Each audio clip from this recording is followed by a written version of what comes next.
Team India को एक अहम मुकाबला खेलना है पाकिस्तान के खिलाफ रविवार को, और हर कोई बात कर रहा है कि कंडीशंस कैसे होंगे। दुबई में हमने पहला मैच देख लिया बांग्लादेश के खिलाफ कि किस तरह से पिचेस ने व्यवहार किया, क्या प्लेइंग 11 में बदलाव हो गया। इंडियन टीम को अगर कोई, और ख़ास तौर पे जो लेजेंड है विराट कोहली हो, रोहित शर्मा हो, या फिर तमाम खिलाड़ी हो, उनको अगर किसी ने बचपन की क्रिकेट से लेजेंड तक बनते देखा है तो वो हैं टीम इंडिया के पूर्व कोच लालचंद राजपूत जी, जो इस वक्त दुबई में यूएई संयुक्त अरब अमीरात टीम के नेशनल कोच हैं, और पहले इंडियन कोच जो बाहर में अफगानिस्तान, जिम्बाब्वे और अब ये तीसरी टीम इसके साथ कोचिंग कर रहे हैं।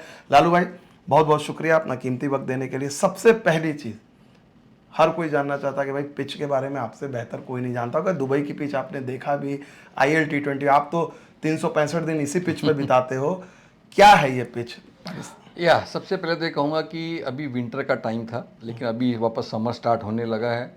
पिच तो फ्लैट होगा, स्लोअर साइड में होगा, और मेन थिंग है ड्यू फैक्टर के ऊपर डिपेंड करता है। यहाँ पर कभी ड्यू आता है, कभी नहीं आता है। अगर थोड़ा सा क्लाउडी होगा तो उसका नेक्स्ट डे ड्यू नहीं आएगा, अगर ज़्यादा धूप होता है तो फिर ड्यू आता है। सो ड्यू एक ही फैक्टर है, लेकिन otherwise it will be a good batting wicket. मैं तो कहूँगा इट डिपेंड्स कि इन लोग कौन सी विकेट देते हैं, क्योंकि इसमें एक दो विकेट अच्छी विकेट होती है जहाँ पे अच्छा कैरी होगा, लेकिन मुझे नहीं लगता कि पाकिस्तान के साथ वैसी विकेट दे, और it will be a flat wicket. Runs होंगे काफ़ी, लेकिन अपने स्पिनर्स काम में आएंगे, और मुझे लगता है कि स्पिनर्स हमारे पास वर्ल्ड क्लास स्पिनर्स है, 3 तो बहुत बढ़िया स्पिनर्स है। मुझे लगता है कि we will have an upper hand. Because हम लोग पहले मैच भी जीते हैं। बी, Pakistan has lost the first game against New Zealand, तो उनका मोमेंटम इतना नहीं रहेगा, because they will be desperate to win.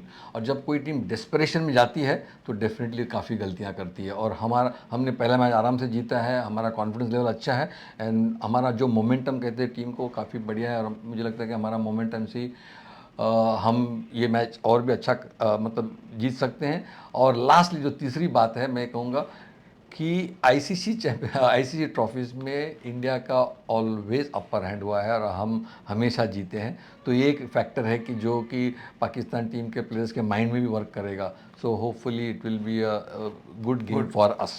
तो एक चीज़ जो बात आपने कही उसको अगर मैं इंटरफेरेंस दूँ, इंडिया 5 स्पिनर लेके आई है। पिछले मैच में उन्होंने हर्षित राणा को खिलाया। अब बात चल रही है कि क्या हर्षित राणा को रिप्लेस किया जाए अर्शदीप के साथ, या फिर वरुण चक्रवर्ती, इंडिया 4 स्पिनर के साथ जा सकती है। एज ए कोच आपको लगता है इस विकेट को देखते हुए अपोजिशन इंडिया इतना ड्रास्टिकली सोच सकती है? मुझे नहीं लगता कि इतना ड्रास्टिक चेंजेस होंगे, बिकॉज जब टीम जीतती है तो नॉर्मली सेम ही टीम खेलेगी। मुझे ऐसा लगता है कि अनलेस कोई इंजर्ड हो गया हो, या देयर इज़ पिच में काफ़ी बदलाव आया है कि आपको 4 स्पिनर खेलना, बिकॉज फास्ट बॉलर तो आपको लगेंगे ही, because you have to bowl in the power play also and the death also. और अपने तीनों स्पिनर्स काफ़ी अच्छे हैं, देखो जडेजा, अक्षर और कुलदीप, तीनों भी अच्छे हैं। तो मुझे लगता नहीं कि एक मैच के बाद कोई बदलाव आएगा। और आपने देखा होगा कि पाकिस्तान टीम ऑलवेज कुलदीप यादव को स्ट्रगल करती है। तो ये भी एक फैक्टर है कि मुझे नहीं लगता कि ज़्यादा चेंजेस होंगे। एक ही चेंजेस हो सकता है जो मुझे लगता है कि अगर आप जैसे कह रहे हैं कि अगर टर्निंग विकेट, एकदम ही टर्निंग विकेट दिए, तो एक मीडियम पेसर की जगह पे एक स्पिनर आ सकते हैं, लेकिन मुझे नहीं लगता कि वो भी होगा। एक खिलाड़ी जिसके बारे में बात करेंगे, विराट कोहली, हर कोई चर्चा कर रहा है, और लालचंद राजपूत जी के साथ जब भी मैं आता हूं तो विराट कोहली का पुराना किस्सा याद आ जाता है। 2006 में मैं NCA में बेंगलोर में मिला था जून में। विराट कोहली तभी अंडर 19 के खिलाड़ी थे। इन्होंने मुझे कहा कि यार उस लड़के को देखो दिल्ली से, तुम्हें पता नहीं है। पहले तो इन्होंने डांटा कि मुझे कोहली के बारे में पता नहीं था, फिर उन्होंने कहा कि ये इतना अच्छा लड़का है कि मेरे को तो मोहब्बत हो गई है। एज ए कोच मैं हेट करता हूँ खिलाड़ी के बारे में, यंग खिलाड़ी के बारे में प्रिडिक्ट करने में, बट मुझे इसमें तेंदुलकर की झलक मिलती है। वहां से ये बात हम लोग कई बार कर चुके हैं, और ये तेंदुलकर के रिकॉर्ड को तोड़ने का 100 के बेहद करीब। लेकिन पिछले कुछ सालों से जो उनका एक विराट वाला स्टैंडर्ड से बैटिंग नहीं की, यहाँ पर काफ़ी दबाव है। आप किस तरह से देखते हैं विराट कोहली के इस फेज को?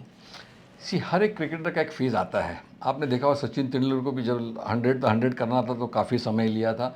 ये हर क्रिकेटर का फेज़ आता है कि इस फेज़ से कैसे बाहर आए।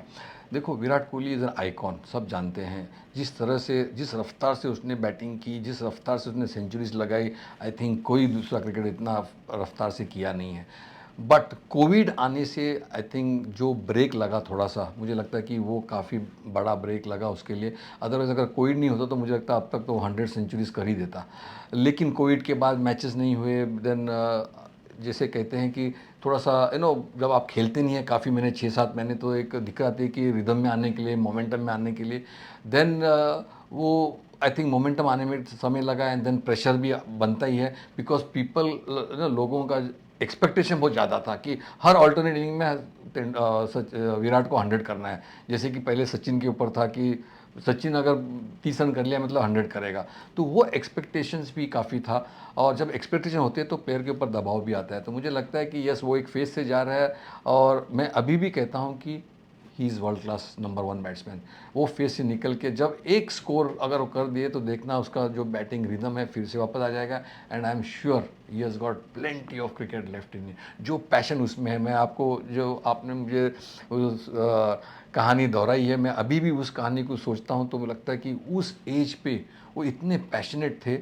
जब भी वो आउट होके आते थे ही used to hate getting out. और ये सिर्फ मैंने मुंबई क्रिकेट, हम लोग तो मुंबईकर से हैं तो मुंबई प्लेयर्स में देखा, जैसा सुनील गावस्कर हो, सचिन तेंदुलकर हो, यू नेम इट, वेंगसरकर हो।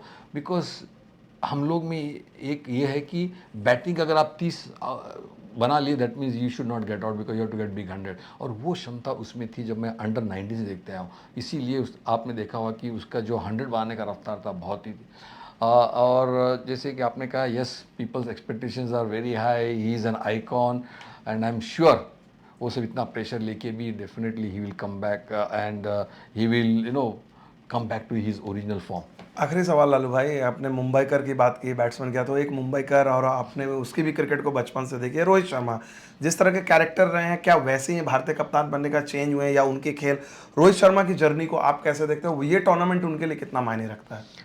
देखिए, रोहित शर्मा ने बहुत अच्छा प्रदर्शन, बिकॉज हम कहते हैं ना जिसके पास बहुत टाइम है, he is मुझे so याद elegant। है, मैं यहाँ पर वैसे निजी किस्सा बताऊं, रोहित शर्मा के साथ लालू भाई मुझे ले गए थे 2008 में ऑस्ट्रेलिया में, इनको किसी मराठी फैमिली के घर डिनर ले जाना था, सचिन और रोहित जा रहे थे, आपने मुझे ले गया था, तो मैं thank you so much for that interact. मैंने रोहित को हाल में बोला था। तो हाँ, बताएं सर। हाँ, तो रोहित के पास टाइम बहुत है, और जैसे कहते हैं ना एलिगेंस है कि वो एक प्लेयर है जिसके पास टाइम बहुत है, और जब वो खेलता है, शॉट लगाता है, तो ऐसा लगता है कि ये किस तरह से बैट्समैन है। क्योंकि आपने देखा है बैट्समैन जो मेहनत करता है वो बैटिंग करता है, and you can see that. But Rohit के पास इतना टाइम है ना कि वो इतना ईजी खेलता है।